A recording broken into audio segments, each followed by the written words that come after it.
only one thing which is beyond. So when you say beyond being, when you say one being of God, did you say? No. So what? Three persons. 3 persons in one God. Right. Only God is beyond. Okay, being. let's explore. Let's explore a bit more. Father, Son, and the Holy Spirit.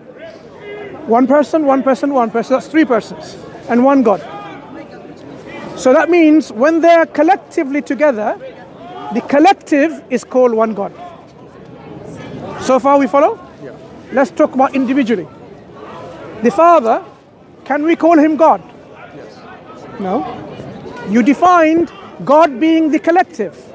Is he equal? Those that make up the Is he equal to the collective? More than the collective or less than the collective? When we have 3 and we talk about one individually, that one cannot be same as the 3 collectively. Yeah, they're not the same. Collectively, the one will be less. No. That's how, if you have 3 things, any 3 things, and if you take one thing, that one thing, is it the same as the 3 things? We're talking about things as opposed to God. Things are creation. We can count gods too.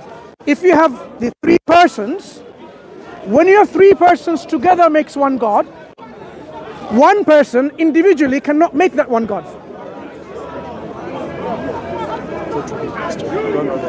Simple maths. It's a kindergarten maths. It does really hit hard to questions like a smart gentleman like you, Noah, but this is really kindergarten maths. And you're struggling with that. Because one person individually cannot be same and equal to the collective 3 persons. So because this 3 persons are together God, individually one cannot be this one God, as when you talk about one God. Has to be less. If you say the one person is the same as the whole Trinitarian Godhead, let's understand what you even mean.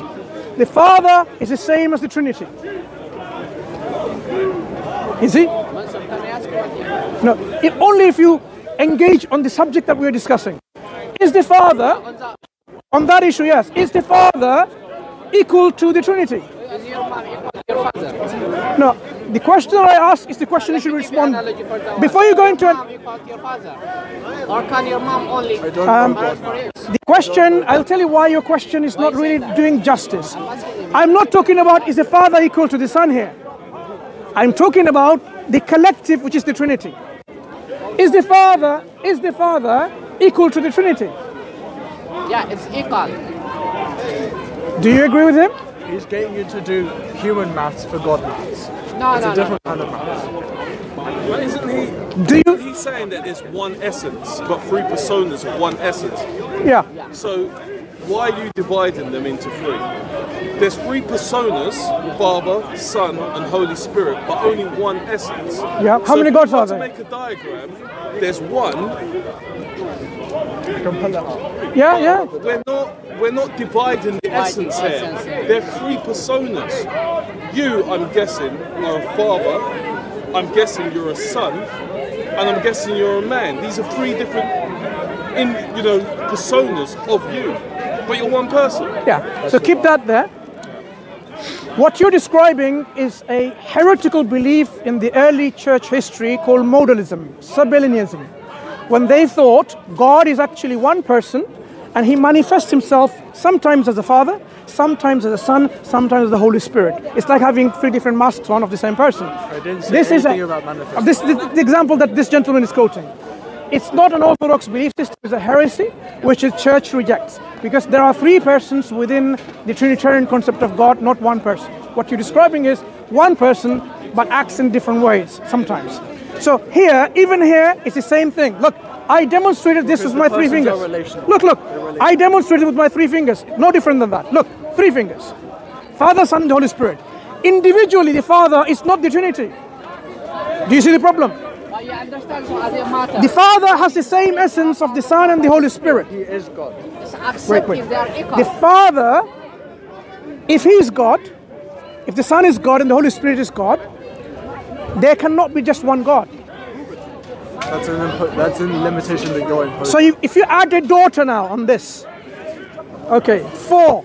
The Father, Son, hypothetical. Father, Son, Holy Spirit, and daughter. According to your logic, how many gods would be? 1. Add another one, grandson, still 1 god. You can add million more, and still you'll get how many gods? 1 god. And you know very well, then the whole idea of polytheism loses its meaning and significance. May I ask you now, define polytheism? Believing in multiple gods. Multiple gods. When? Not multiple persons and 1 god. Hang on. When are gods multiple? Give me an example of a multiple god and how they're multiple and not 1. Greek mythology. So in Greek mythology, I don't know anything about that. I didn't hear anything. So in Greek mythology, you have Kronos, right? Kronos had a bunch of kids. Okay. They are not different persons to him. They are all different gods. Why are they different? Why are they different? Do they share the same divine essence? How do you know? Because they're defined as different gods. No. To be God, you need to be possessor of divine essence or sharing divine essence. Otherwise, you're not God. Because a deity is the one which possesses deity or divine essence. So if you want to call God someone, they have divine essence.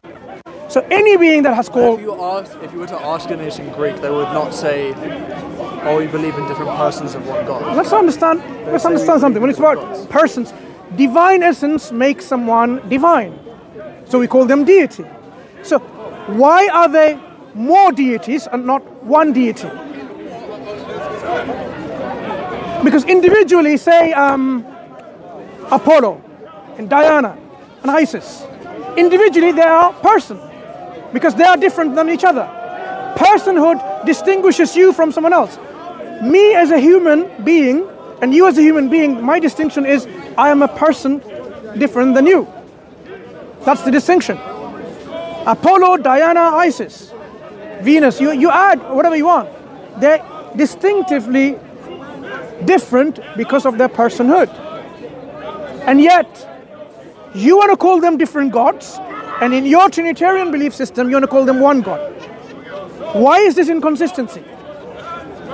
We need to be consistent in applying our logic and rationality when we are discussing and understanding these belief systems. So the Bible didn't consider the pantheon, the Greek pantheon, as different gods. The Bible doesn't consider the Greek gods.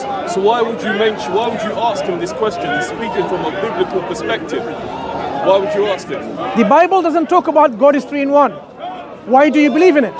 The Bible doesn't talk about God is Father, Son, and the Holy Spirit. Why do you believe in it? The only reason why I know that you believe in 1 God